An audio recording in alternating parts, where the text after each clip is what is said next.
모피아가 지금부터요. 자, 이게 제가 이제 선거와 관련된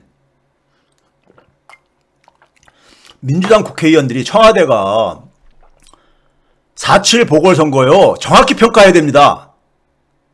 예? 정책 실패의 결과예요. 선출 권력이 관료한테 끌려다닌 결과예요. 그게 선거 대참패로 나타난 겁니다. 자, 이제부터는요. 모피아가 국민의 눈을 어떻게 가리는지, 예? 최근의 사례를 가지고 제가 말씀을 드릴게요. 모피아하고 언론 동맹이죠. 이 공포 마케팅을 많이 사용을 하죠.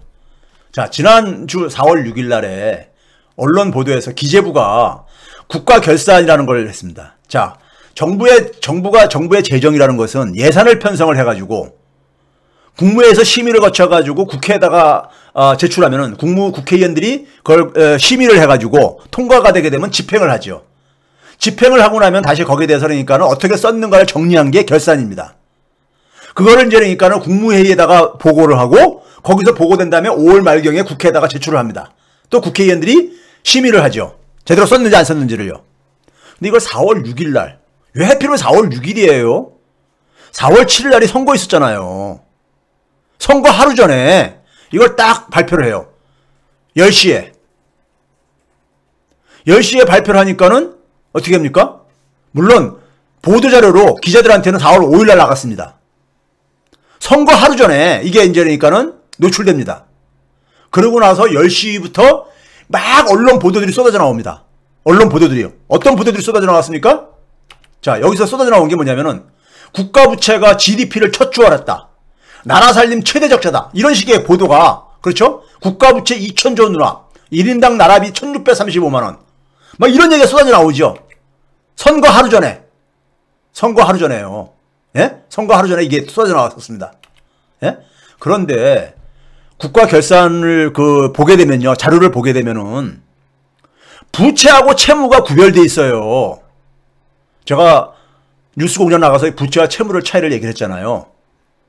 채무는 그동안 국민들은 국가 채무를 한 800 몇십 조 정도 알고 있는데 갑자기 2,000조 이렇게 얘기를 하니까 이게 뭐야 도대체가? 몇 달 사이에 갑자기 우리나라 국가 채무가 그러니까 이게 1,000조 이상이나 증가했어? 황당했을 게 아니겠습니까? 선거 하루 전에. 그러니까 문재인 정부 무능화한다는 걸 이게 언론이 뒤집어 씌운 거잖아요. 부채와 채무는 제가 뉴스공장에서도 얘기했지만요. 다른 개념입니다. 부채는 우리가 영어로 라이어빌리티가 뭐죠?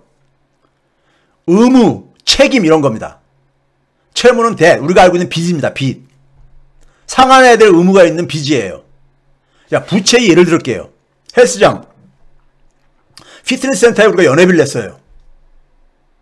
그러면 헬스장 주인은 나한테 1년 동안에 헬스장을 이용할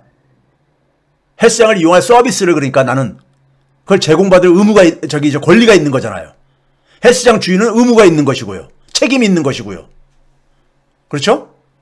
근데 나한테 헬스장 연회비를 돌려줄 의무는 없는 거잖아요. 서비스만 제공하는 한에 있어서는. 서비스가 지속되는 한. 이런 게 부채입니다. 주택담보대출금. 은행에서 대출 받아가지고 아파트 샀어. 이건 채무지요. 우리가 매달 원금과 이자를 갚아나가야 되니까요. 부채가 채무보다 많은 이유는요. 연금 같은 게 대표적으로 거기에 작용합니다. 연금은 우리가 미래에 그러니까 정부가 돌려줘야 될 책임이 있는 거잖아요. 돌려줄 약속을 한 거잖아요. 그런데 뭡니까? 돌려줄 돈도 받는 거잖아, 이거는요. 예? 돌려줄 돈도 받는 거잖아요.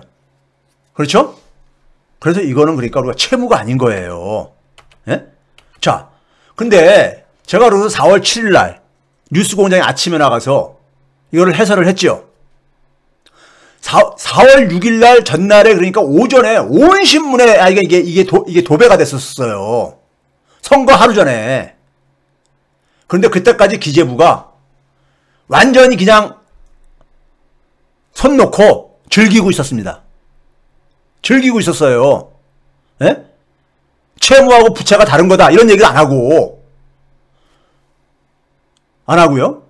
그러고 나서 내가 아침에 제가 가서 뉴스공장에 이런 얘기를 하고 그날 오후에 4시부터 5시 사이에 KBS에 홍사원의 경제쇼 나가서 이걸 얘기를 하는데 또 얘기를 하는데 당시에 이제니까는 그 유튜브 이 댓글창에 기재부에서 보도자료가 나왔습니다 그러더라고요.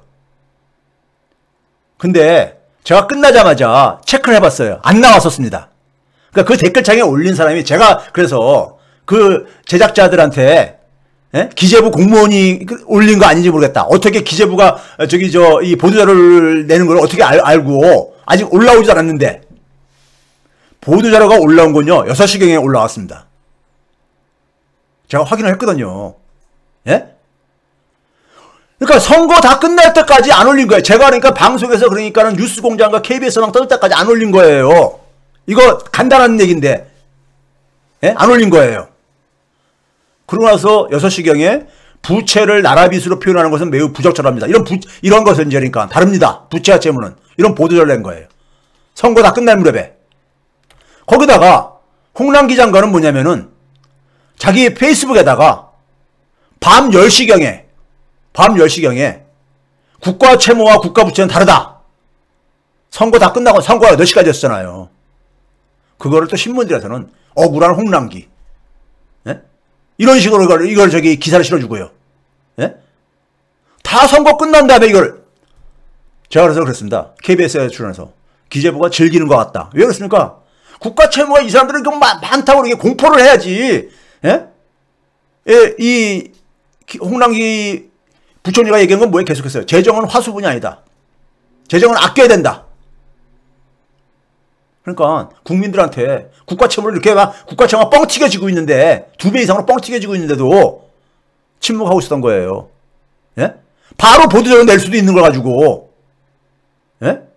만 하루 하고도 6시간 지나고 나서 6시간 8시간 지나고 나서 보도자료를 냈어요. 자, 오히려 보도들에서 언론에서 배제한 거는요. 재정수지가 적자가 GDP 대비 4.4%가 될 거라고 지난해 연말에 이렇게 보고를 했었어요. 근데 3.7%로 저게 금액으로는요. 5조 원 정도가 오히려 그러니까는 줄어든 거예요. 덜 쓴 거예요. 왜 덜 쓴 건지 아세요? 예? 추경 편성해서 돈을 쓰겠다고 이제 선별지원 하겠다잖아요. 지원이 다 안 된 거야. 정부가 선정한 지원 대상조차도 다 지원을 못 받은 거예요. 왜? 자격이 안 된다고 해가지고 선별이 이렇게 힘든 겁니다. 말은 그렇게 쉽죠. 핀셋식으로 이렇게 딱 선택을 해가지고 지원한다 그러지만은 일선 공무원들은 그 자격을 심사를 해가지고 지급할 수밖에 없다 보니까 자격 있는 사람들도 서류를 못 내면은 증빙을 못 하면은 못 얻는 거예요. 그래서 5조 원이나 못 썼어요. 참, 진짜. 국가 채무는요, 변화가 없었었어요. 846조 9천억 원으로요. 이 중에 제가 그랬죠. 60%만 국민이 갚아야 될, 정부가 갚아야 될 돈이다. 아니, 정부가 갚아야 될 돈이다. 그리고 대부분이 85%는 우리나라 국민이 갖고 있는 거다 이겁니다. 그러니까 앞에서 1인당 국가 채무가 1635만에 달하는데 1인당 그러니까 국민들이 가지고 있는 자산이요. 예? 자산이 거의 3배가 넘습니다. 제가 제 아들한테 5억 원짜리 아파트를 물려주는데 2억 원이 은행 부채예요. 그럼 너 이거 네가 이 아파트 물려받고서는 2억 원 은행에다 부채 네가 갚아라 하면은 안 받습니까? 5억 원짜리 아파트를요? 이런 얘기예요.